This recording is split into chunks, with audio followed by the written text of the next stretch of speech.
बेटा को जन्म नहीं दिया लेकिन पाला तो हमने है ना। सोच करके मैया रोने लगी, कब रोई? जब तकलीफ मिली।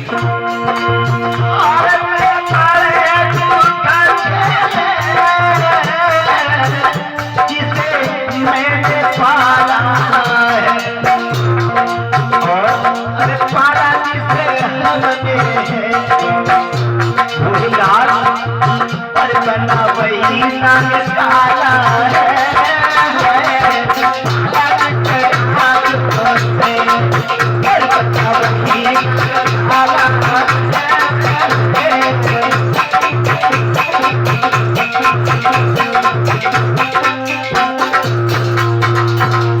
आज मैया के दिल में ये दुख उत्पन्न हो गया।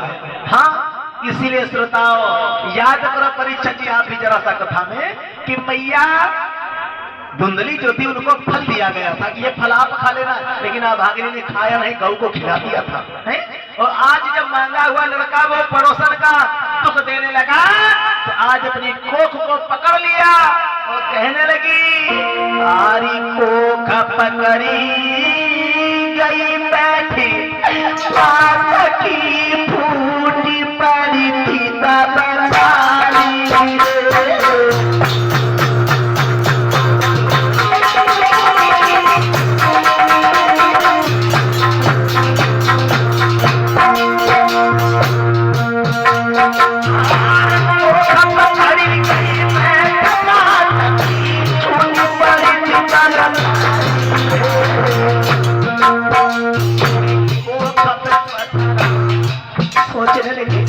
मैंने वो फल खा लिया होता तो जो गोकर्ण है ना वो मेरी से जन्म लेता ना कि गौ से, और वो फल हमने नहीं खाया जिसका भोग हमें भोगना पड़ रहा है।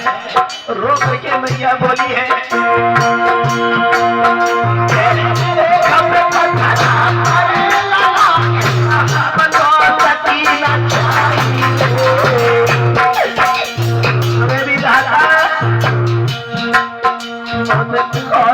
चली गई भूला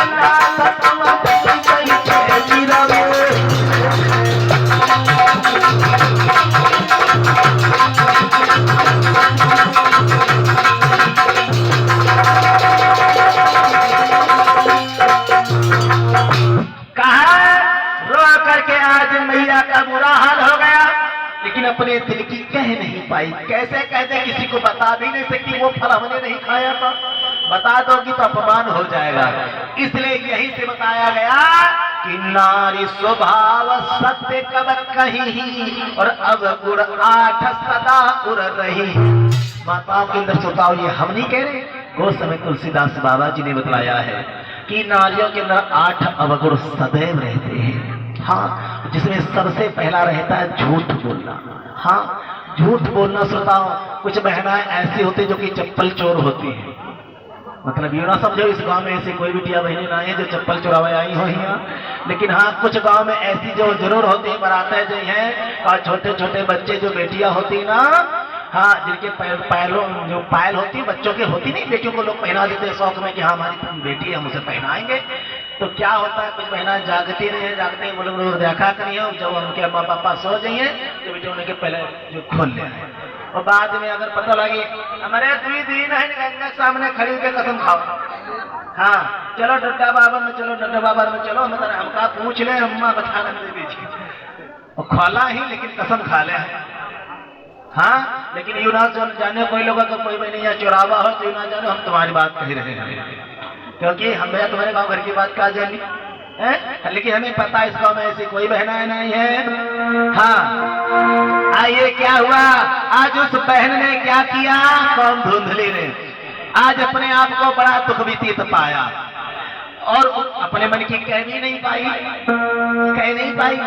और उधर क्या हुआ, जो बड़ा बेटा गोकर्ण था, जो गौ से लड़का मिला था, उसने जानते हो, पिता की छवि उदास देखी, चेहरा उदास देखा, कहने लगे कहो पिताजी क्या बात है? सो कहा लला जहां तुम जाते हो ना वहां पर मेरे नाम की जय जयकार होती है। मतलब कहने लगे जहां तुम जाते हो वहां पर अच्छे काम होते हैं, और जहां ये छोटा वाला लड़का जाता है नीच ना, जैसा नाम है वैसा इसका काम है धुंधकारी, जहां जाता है तहां सब धुंधे हो जाते हैं। मतलब ये गालियां देता है, बड़े बुजुर्गों को लात मार देता है, गुरु जी को लात से सेवा कर देता है। तो कहने लगे बेटा अब हमें शांति कैसे मिले? तो कहा सुनो परीक्षित जी, शांति ऐसे नहीं मिलती। शांति पैसे का प्रतीक नहीं है, जिसके पास पैसा ना हो तो लोग कहते हैं भैया क्या करें, हम दुखी हैं क्योंकि मेरे पास धन नहीं है। एक बात समझ लेना महाराज, धन होने से कोई सुखी नहीं होता। मतलब अरे धनवान कहने लगे श्री सूत जी सुनो, अरे धनहीन कहे धनवान, अरे धनहीन कहे धनवान सुखी, अरे धनवान कहे सुख राजा को भारी, अरे राजा कहे महाराजा सुखी। धनहीन कहे धनवान सुखी, धनहीन कहे धनवान सुखी। जिसके पास रकम नहीं है तो कहता जानते हो, लोग शहर जाकर के धन वाले हो गए, पैसे वाले हो गए, मेहनत नहीं देख रहे, हाँ उनका परिश्रम नहीं देख रहे। सेकंड में कहा धनहीन कहे धनवान सुखी, और धनवान क्या कहता है जिसके पास पैसे है वो कहता है अरे भैया हम का सुखी, धनवान कहे सुख राजा को भारी, जो राजा है वो सुखी है। हाँ और राजा क्या कह रहा है, जो राजा वो भी सुखी नहीं, वो किसी और